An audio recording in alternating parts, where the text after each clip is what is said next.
wasn't a lot of money. I mean, I don't have a lot of money, so good luck, Rob. Good luck robbing me.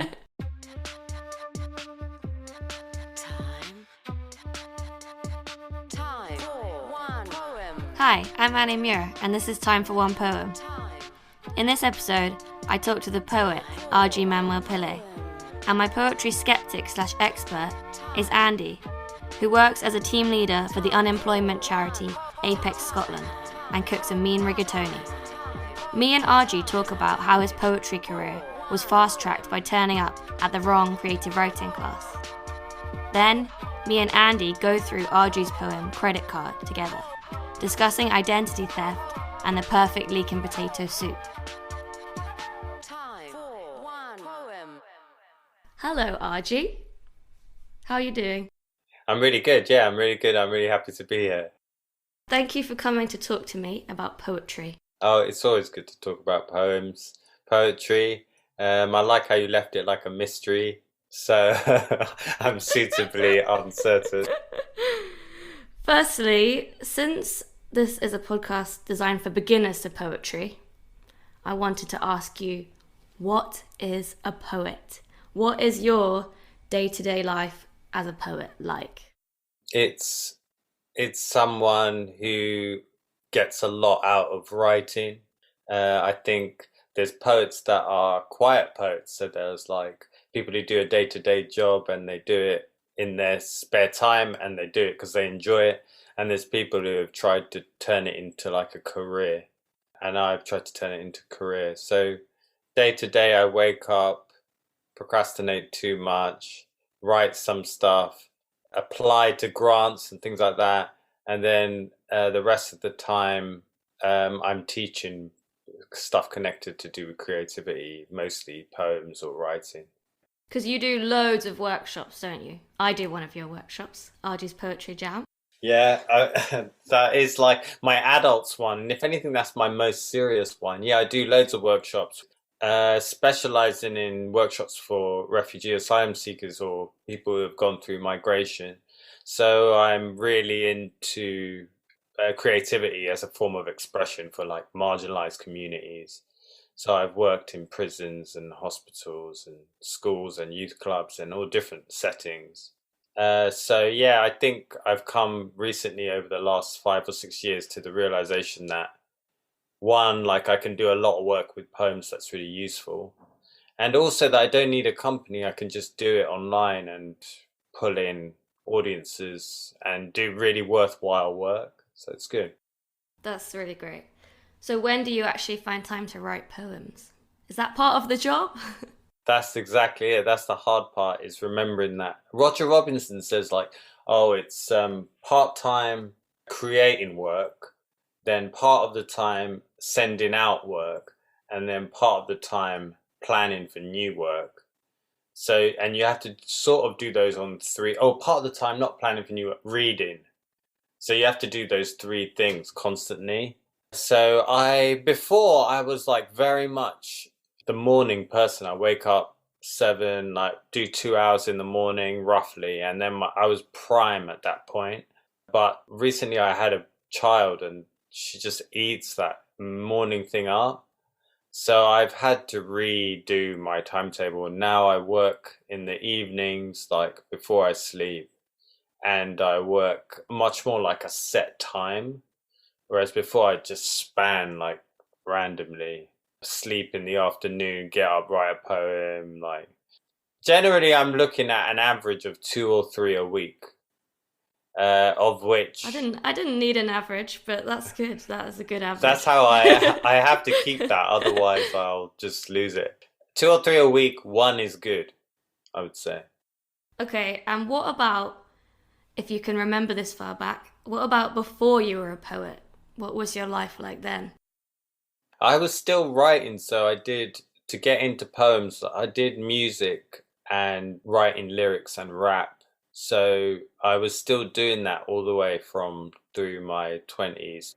And I'd gone to poetry nights, but I thought they were quite stuffy and like pretty dull. Because I remember I went to an Apples and Snakes thing where I got training when I first started teaching Apples and Snakes. basically trained me. And on my thing, like in my cohort was Luke Wright and Inua Ellams and another guy who went on to Coelho, who went on to be a children's writer. And I think Inua, like, he had Malika, yeah, Jacob Sam LaRose, like, they were role models for black young people.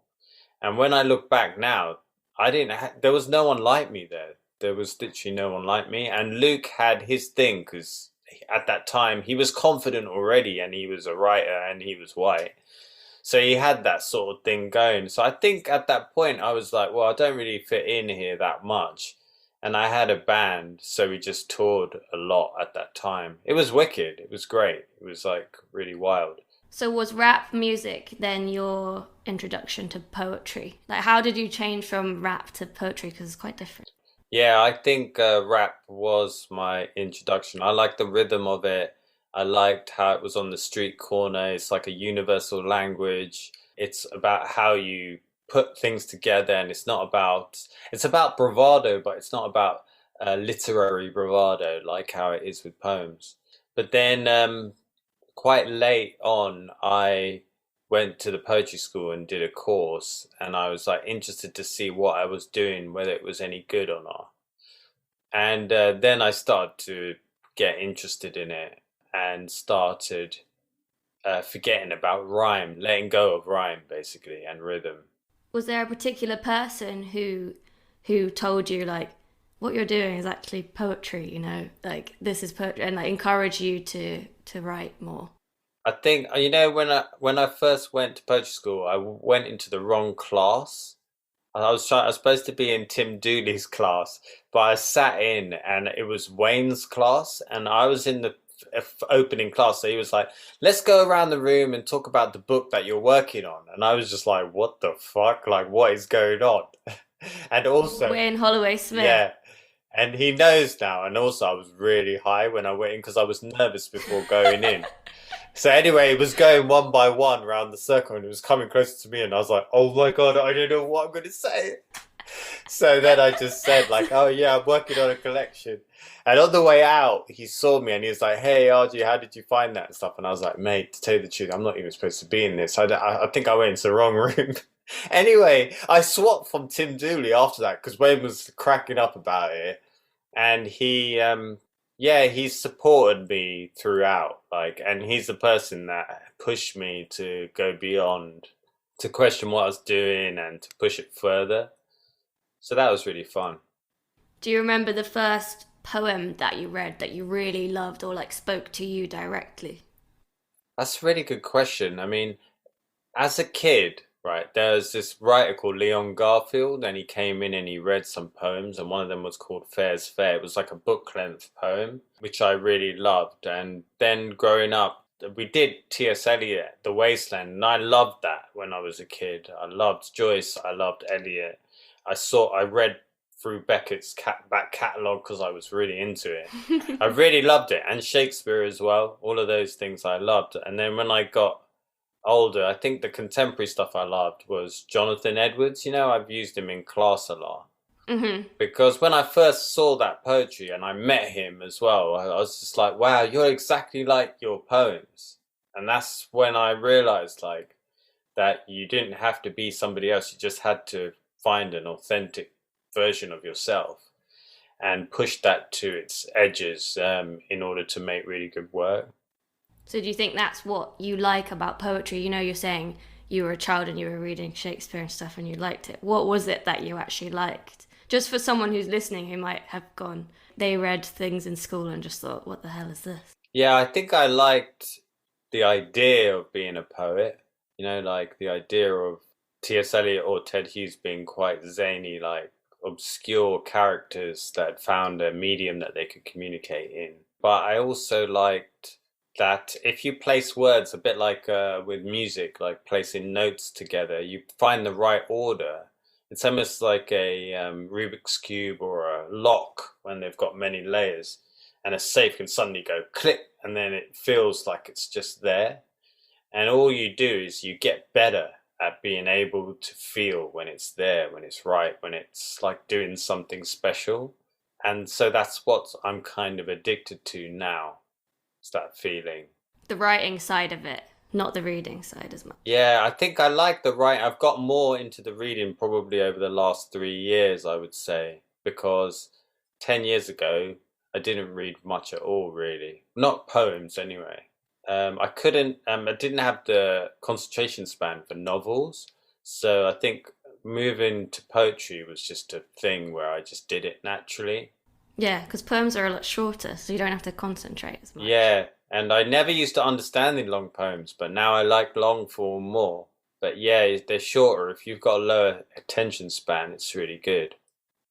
Why do you think a lot of people see poetry as something that's not for them, or they don't think they have time for it, or they just think they have an aversion to it, you know? Yeah, I think a lot of people are like that because the way that we teach poetry in school is just completely ridiculous. Were you ever a teacher, like a teacher of English or something? No, no, I don't think I could deal with it. Just like the idea of set texts and curriculum and the way that we pick a poem for young people and then they have to do that poem. Whereas if you're reading a book or a collection, you just skip over poems that don't speak to you and you just go to the ones you like. So it's partly about what they teach kids, but it's also the teachers. The teacher has to be like the poem before they teach it, otherwise it's pointless. The amount of primaries or even secondaries I go in and they're like, I'm going to write an acrostic poem. And it's like, why? Like, why would anybody write an acrostic poem? No, sometimes you might have a reason for it, but the saddest thing is that is the way that children in primary find a form that they can work in. So it's like giving a piece of paper and saying, here's the outline of a person, like fill in the person. And it's such a shame. Acrostic poem is like you write a word down the side and then fill it in. Yeah, Right? sorry, you write a word and then each letter is the beginning of a line. Well, you don't like those. It's a cool form, but there's loads of forms in the world, you know? And one of the schools I went to, I told the kids, like, make up your own form. Like, so do a syllable chart, make up your own. So take your phone number and put it in and make your own syllable chart with your phone. They love that because they're just like, well, we can basically do what we want. So I appreciate there's some historical value of studying World War II poems or whatever, Sassoon and those people. But I mean, come on, it's not enough to keep you involved with poetry. They should do like modern things as well. Yeah, for sure. And then the other question is like recently I went in and I had a Daljit poem and I was doing it in a secondary. And as soon as I said like, oh, this is a poet called Daljit Nagra, everyone was just like, oh. Why? Yeah, because Daljit's got on some curriculums, like, so they know Daljit from... Oh, yeah. Yeah, so that just shows how poor our teaching is, that when I say his name, they groan. I mean, it's just awful. So I just think the way we go about it is problematic and it makes people not like it for life, which is a real shame. When you write poetry, who are you writing for? Like, who is your audience? Are you writing for people who are poets or really like poetry, or do you think your poetry is accessible to someone who hasn't read any poetry? This is a really difficult thing, isn't it? Sometimes people can be like, they can use accessibility as an excuse to make things oversimplified.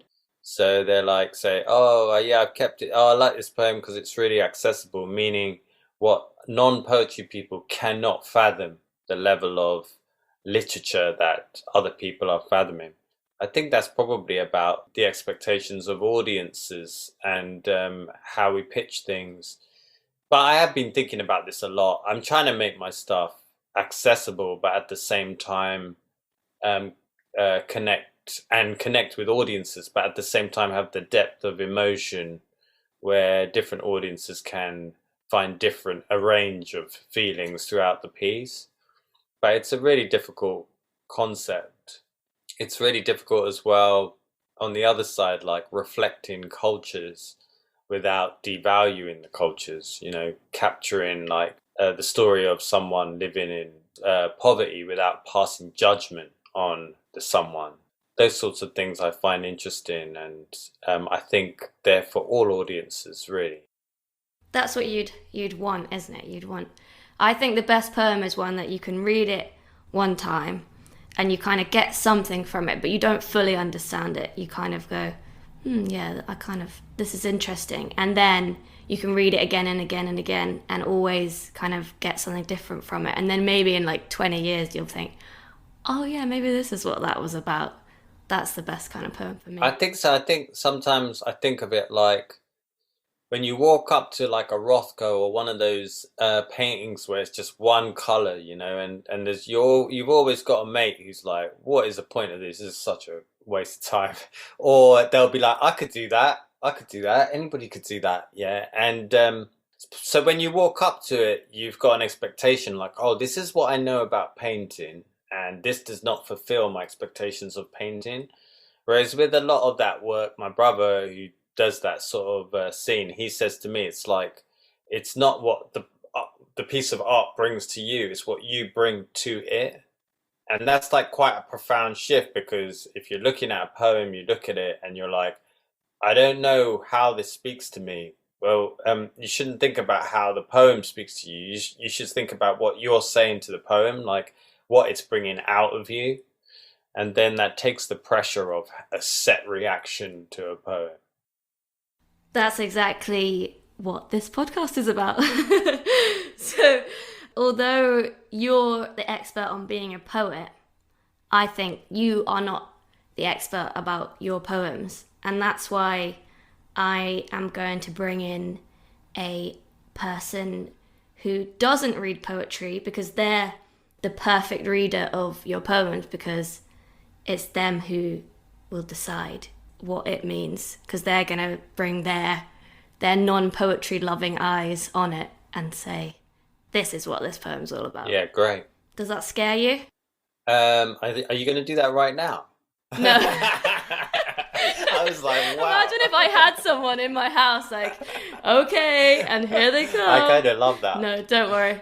No, it doesn't scare me. Like sometimes, there's certain people, I mean, I don't think it's rude to say, but certain people like Holly McNish or Ian McMillan, or those people, they like pull quite a lot of controversy because people don't like the fact that Holly is so successful. Like, she is super successful and she's done amazing for herself, like, and her work reaches out to in a way that other people have not been able to.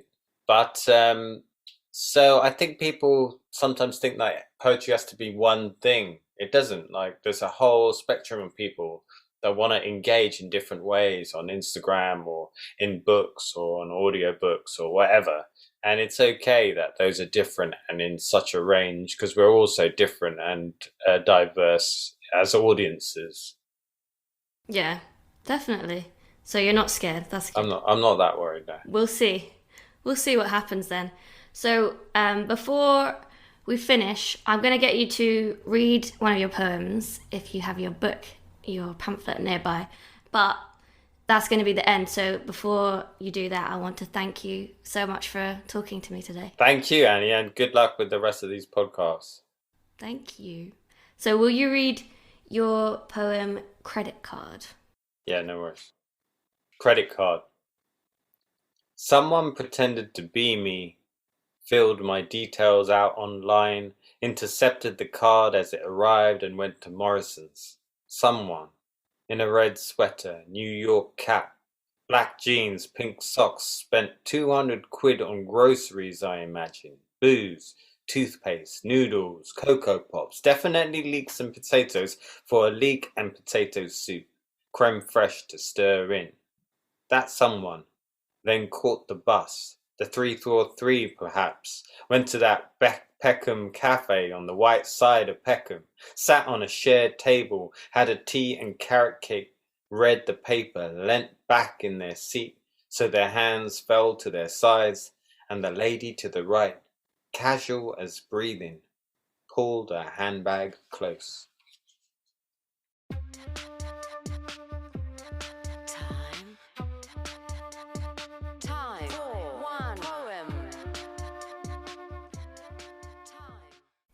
Hi, Andy. Thanks for coming to talk to me today.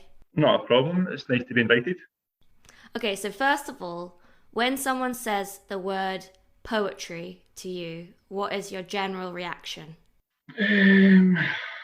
Not my thing. It's not something I know an awful lot about. It takes me back to school and maybe struggling with that part that when we learned about poems, and it was never something that I particularly enjoyed. I don't know if it's because I never enjoyed doing Shakespeare and stuff like that. And, it's not something that immediately makes me think, great, I can't wait to hear that. It's never really been something that I've been particularly interested in or something that I do in my spare time. So yeah, it's not like I'm all for it. Great, go for it. It's just something that I'm a wee bit I think it's more a bit unsure of. I've never spent a lot of time looking at it and reading poems to really fully understand them. Maybe it's all the sometimes I used to always think there's a lot of hidden meanings, and I was like, just tell me what it is. I'm just quite straight down the line what they try to say here. So maybe that's what maybe I'm just too impatient, maybe.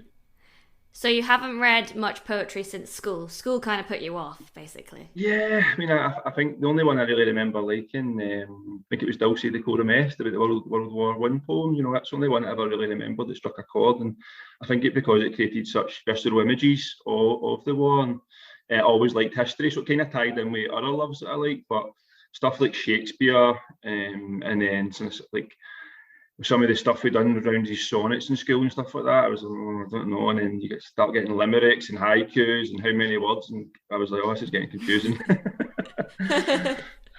All right, thanks, Andy. Can you tell us a bit about yourself and what you do? Yeah, so I'm a team leader for Apex Scotland. We're a national charity who work mainly in the criminal justice sector. And I look up after the west of Scotland. So our office is based in Glasgow, and we have got two services that I help look after there. And again, it's a national programme. It's available to anyone who's over 16 and they're unemployed, and we can support pretty much anyone who's unemployed. Although we do say that we specialise in people with criminal convictions. So I suppose that's our specialist support that we offer.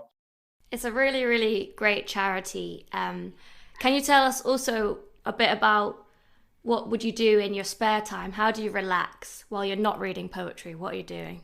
Well, I like to go to the gym. I think that's the thing that I'm always doing. I mean, that's something that I've learned through my life, something that I really enjoy doing. It's great for my mental health, great for my physical health, and I find that if you just go and work hard, and you just kind of forget about all your problems during that time, and then when it's finished, you realise that some of the other problems you've got are maybe insignificant or maybe a little bit smaller. Other than that, I really like reading. Also, maybe not a fan of poetry, but I really love reading. Fantasy books is my big thing. I'm really into that sci-fi stuff, like the odd autobiography as well.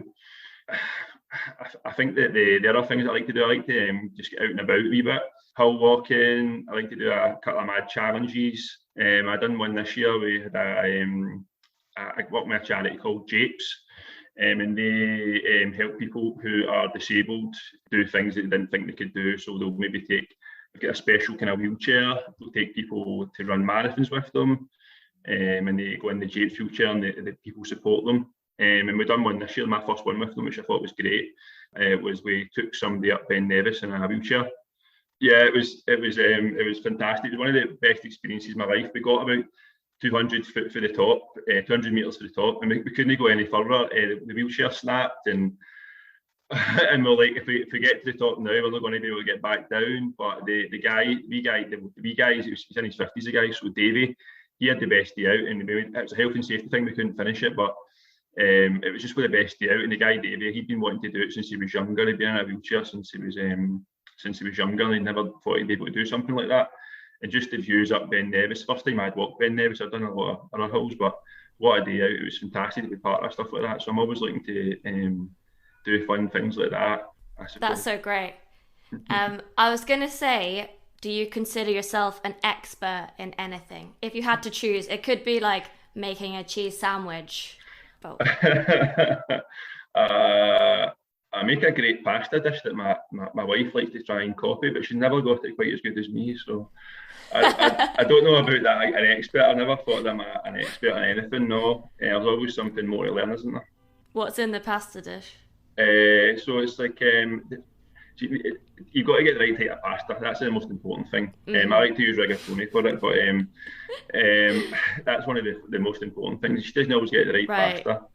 And getting the right cheese for it and the right ingredients, getting the fresh ingredients, a mixture of tinned tomatoes, stuff like that. Just the right mixture. But I'll send you the recipe if you want. But thank you, I'd love that. She's got the recipe, but it's just never the same. So. It's not the recipe; it's the chef, right? That's what I say. Okay, well, for today, you are our poetry expert, right? So we're going to look at the poem Credit Card by R.G. Manuel Pillay. And so can you read this poem out for us? No problem. Credit card. Someone pretended to be me, filled my details out online, intercepted the card as it arrived, and went to Morrison's. Someone in a red sweater, New York cap, black jeans, pink socks, spent 200 quid on groceries, I imagine. Booze, toothpaste, noodles, Cocoa Pops, definitely leeks and potatoes for a leek and potato soup, creme fraiche to stir in. That someone then caught the bus. The 343 perhaps went to that Peckham cafe on the right side of Peckham. Sat in a shared table, had a tea and carrot cake, read the paper, leant back in their seat so their hands fell to their sides. And the lady to the right, casual as breathing, pulled her handbag close. Thank you. You read that really nicely. So what are your first impressions of that poem? What did you get in terms of what's kind of happening just from that first reading? Well, I did read it last night, right? I skimmed it because you emailed Disclosure. me. Yeah, disclosure. I did read it last night, right? But then I thought I'd give it a proper read again this morning, and then so when I came on, I wouldn't mess my words up. But even from last night into today, there was a totally different understanding of it. So even I quickly read it. Oh, really? Yeah. See, I quickly read it last night. I don't think I got it at all. I was like, oh right, somebody stole a credit card, But then when I read it today, my first the first thing that I really noticed was that, well, hopefully I'm right here, is that, they're talking about themselves. It's been, it's someone pretending to be me, but it is them who's committing this crime. And that was the first thing that I felt, that I noticed. Is that right? Is that not? Is that under interpretation? So basically, there's not a right or a wrong. Right, okay. So we'll go through it more closely, so you can, that might be the decision you come to, right. But we'll go through it a bit closer, and then, so every time you read it, you might get a different interpretation, Yeah. So have you ever had your identity stolen? Yes, I have. But it was like someone had used my bank card down. It's happened to me twice. In fact, someone's used my bank card in London, and someone used it in Spain. But both times it was like quickly stopped by the bank. Well, sorry, the first time I had to phone the bank, and it was like stopped straight away. Got the money back. It wasn't a lot of money. I mean, I don't have a lot of money, so good luck robbing me. But the second time, it was the bank who informed me. They said, and then they cancelled my card, sent me a new card. So, yeah, it's. That's funny that they went to London the first time. Maybe they went to this Peckham cafe. Maybe.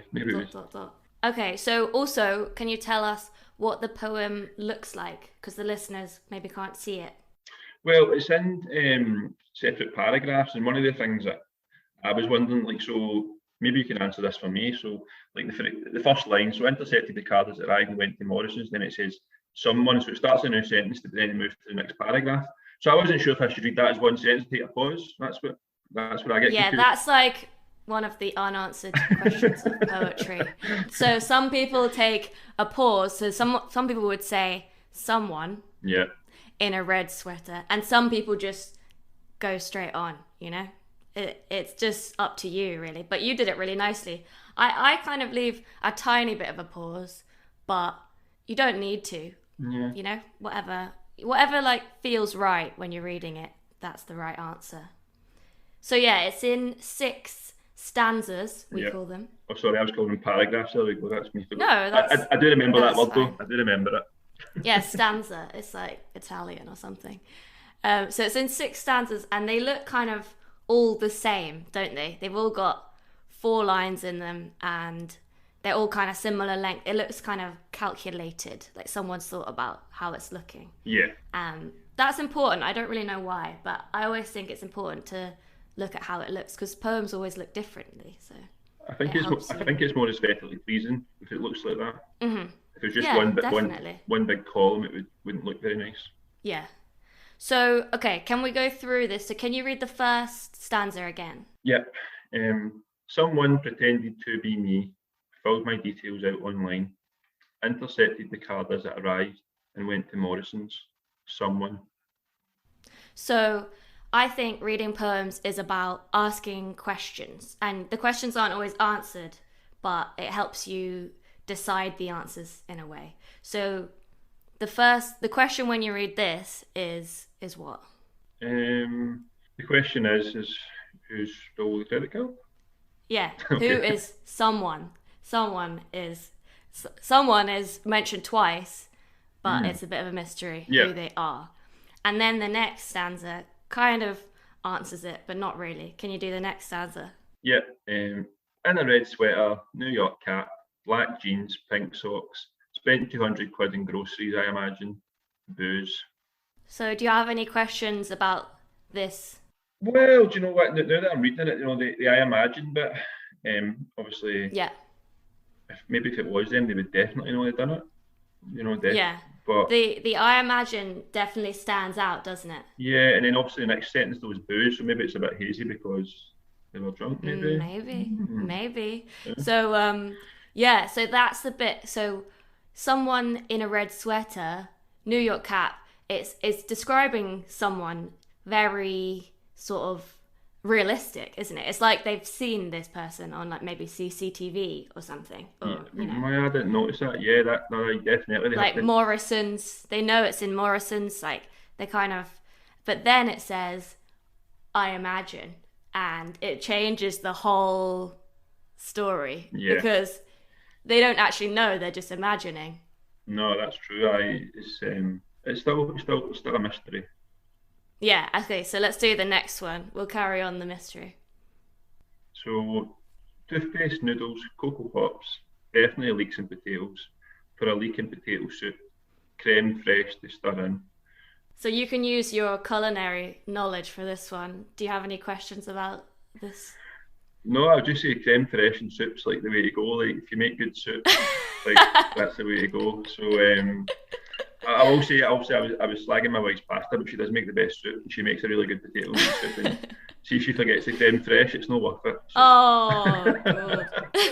So this is, so you agree that if you were stealing someone's identity, would you definitely get leeks and potatoes for a leek and potato soup and a creme fraiche? well, if I was if I was stealing someone's identity, Yeah. I would say most crimes, is people who need, they don't have the basic necessities to buy groceries. So, it kind of makes sense that they're buying groceries and not going and buying Armani watches and stuff like that. So, yeah, but it's quite specific. No, it's getting really specific. I felt this one even more so than the last one. The creme fraiche line is very specific. It's kind of sounds like it's what the speaker would So they've buy. Yeah. What they want, because they're like, oh yeah, creme fraiche, definitely. Oh, that'd be lovely. So that I feel like that's a sort of a turn in the poem where you think that maybe, yeah, they're just imagining what they would do in the situation. Yeah, it's kind of reminded me of the Friends episode where Monica gets her identity stolen. I don't know if you ever watch Friends. But Oh yeah, what happens in that? So Monica, somebody's stealing her identity, but it turns out the person's having a better life than her. She's going to all these, she's going doing all these great things. She's going to these dance classes, but Monica ends up attending the dance class and does it with her and has a really good time.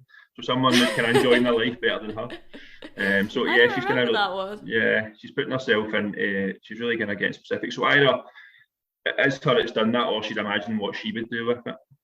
Yeah. Yeah. So I think that's it. And then, so the last three, can you read those together? Because they kind of go together. Yeah, of course.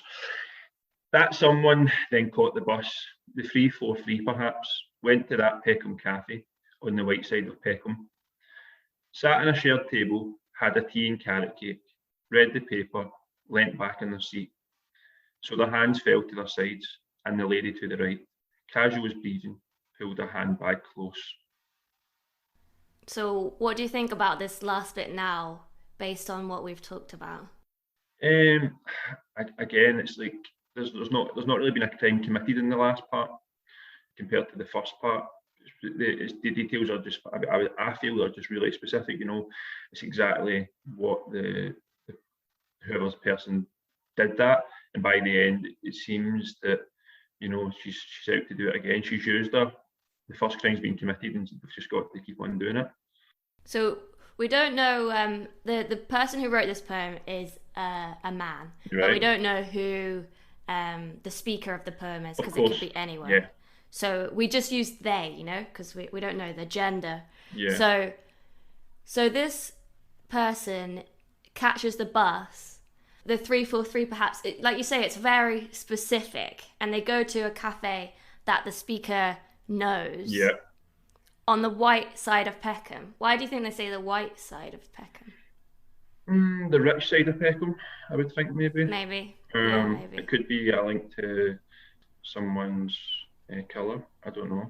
Yeah. Um, and then they sit on they basically have a really nice time, like Monica, having tea and cake and reading the paper. Does that sound like a good time to you? I like to sit at my own table. Oh yeah, you wouldn't sit on a shared table. No, not just now, especially not just now. But yeah, no, it sounds like a nice day. I mean, I love London. There's lots of great cafes and stuff like that as well. And I think if I'm down in London, I always like to go and get a breakfast or somewhere, and sit and can I get a gab with somebody? So yeah, it does sound like a nice thing. And then what about the last stanza? Why do you think the lady pulls her handbag close? Well, someone's came into a cafe, sat in a shared table, and I don't know, whatever reason, maybe she's just feeling a bit worried that potentially someone might steal something from her, or it could be that it's a speaker who's pulling the handbag close, maybe. I don't know. Could be, yeah. Could be, maybe. Yeah. So basically, there's not always an answer to these things, So you basically, when you read a poem, you just have to get what you think's going on and fill in the blanks, for yourself. So we've got a sort of interpretation of this poem, I think. Yeah. And it's sort of about, first of all, you think someone maybe stole their card. Maybe they did, maybe they didn't. Yeah. But then it just kind of turns into them imagining what someone would do or maybe what someone would do if they were me. If someone was pretending to be you, Andy, for example, then they might do things that you like to do, and they might experience life the way you experience it. Yeah, exactly. Yeah. Yeah. Yeah, I think, my quick read last night, my read this morning, and then even reading it through with you and talking through it's kind of changed my opinion again. And oh yeah. It's not really changed my opinion of what I think what happened. I still feel that maybe the speaker potentially could be the person who committed the crime because of the specific details. Yeah. They always say that, obviously, about a killer. They only know the specific things. Yeah. They don't reveal the specific stuff to the public. And so they can catch them out. And maybe watching. And they always go back to the scene of the crime. Yeah, exactly. But one of the things that's made me think about a wee bit differently about the poem, is just by talking through it, is that we don't really know the story. That is a mystery. We don't know who the speaker is, and we don't know if the lady at the end's the speaker or it's the other way about. And it's made me think a wee bit about especially the last paragraph, which is about first impressions of people. Which certainly is a barrier that a lot of people we work with, and I've had in the past as well. They see you or they hear something about you and they think about you. So maybe just a wee bit maybe I'm just Yeah. don't you know, you don't really know the full story, basically. And that's why I want to get back to when we first spoke about it. There's a bit of mystery in the first sentence, but we still don't know the true story at the end either. No. And it might be about race, because they did say the white side of Peckham, so it makes me think that the speaker is not white. Yeah. And that might be why the woman pulls her handbag close, because she's kind of judging someone based on the colour of their skin. It could be. No, definitely, 100%. I mean, I think we both noticed that in the fourth stanza. Look at me using the lingo now, stanza. Yeah. That's so great. So that's basically, in about 20 minutes, you've come up with your interpretation. I'm sure our listeners might all have different ideas about this poem depending on their own experiences. They might not have had their credit card stolen, so they might not be as good as understanding it as you. But yeah, I think it's amazing. Do you think you'll look at poetry any different after your experience of reading this? You know, when I said obviously I didn't enjoy poetry, one of the bits that when I spoke about Dulce Decorum Est, I remember my English teacher, Mr. McLaren, I think one of the reasons I enjoyed that, because we really went through it line by line and we kind of learned about it and we spoke about it. And when I was just given like homework or something, it was all about my own, going and do that myself and try and figure out the meaning. I was like, I really felt I needed my hand hold, so you kind of held my hand a wee bit and talked me through it. And that's made it easier to understand. It has made it much easier to understand and give me a different perspective. And I think as well, when I was younger, it wasn't really just poetry. I mean, I didn't really love school, you know. But I think today, the fact that I was looking forward to this, to having the conversation, I spent some time reading it last night. I spent some time reading it again today, and then we read it again together. I think because I was invested in it, because I was actually looking forward to doing it, I think that made a massive difference. And I really did enjoy this poem. So. Oh, great! I'm so happy.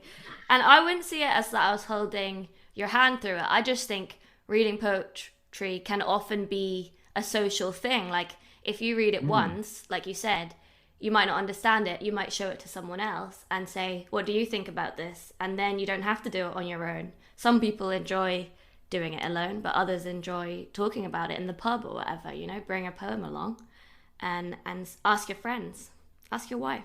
Yeah, well, actual fact, during lockdown, a group of friends of mine, we done a wee kind of Facebook group. It was like all about like book reviews and stuff like that as well, and we had a couple of different wee things, and that wasn't something I'd really done before, and I really did enjoy that, and it became more of a social thing instead of the classic book reader where you're isolated and it's kind of just you.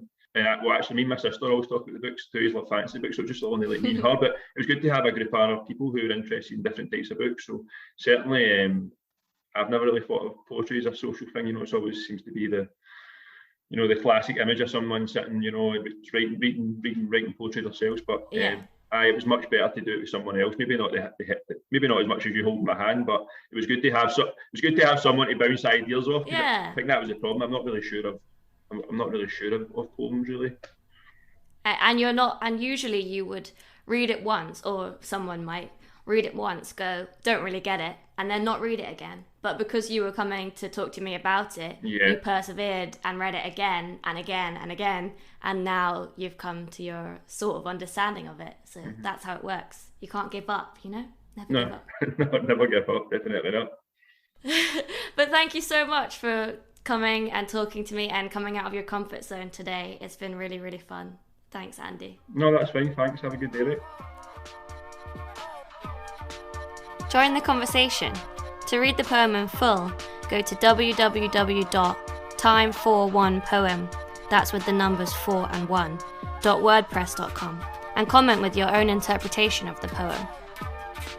This podcast was made using funding from the National Lottery through Creative Scotland. Thanks for listening.